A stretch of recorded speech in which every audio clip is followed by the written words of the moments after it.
જો આ મીંઢોળનું ઝાડવું છે કાંટાવાળું, હે દેખો, જો આ મીંઢોળનું ઝાડવું છે ને કાંટાવાળું. એમાં કાંટા હોય છે અને એમાં પીળા કલરના ઝીણા ઝીણા ફૂલ આવે છે, પછી લીલા કલરનો મીંઢોળ આવે, પાકી જાય પછી કોફી કલરનું. આપણે અત્યારે મીંઢોળ બાંધીએ તો અંદર હું આવતું એ કોને ખબર, કા મોતીમાં પેલું કરીને આવે આપણે હણગારીને, એટલે કોઈ દી જોતા નથી. હવે મીંઢોળ શા માટે બાંધતા, તો કે પેલા વાહનોની સુવિધા નહોતી ત્યારે એક ગામથી બીજા ગામ જાન જાતી અને જાનને પહોંચતા 7-8 દિવસ થતા.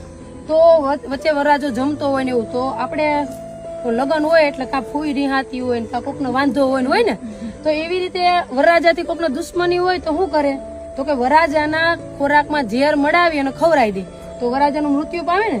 તો મીંઢોળ છે એને ઘસી અને પાણી સાથે એનો પલ્પ હોય એ પી જાય તો અંદરથી હોજરીમાંથી ઉલટી થઈ જાય. એટલે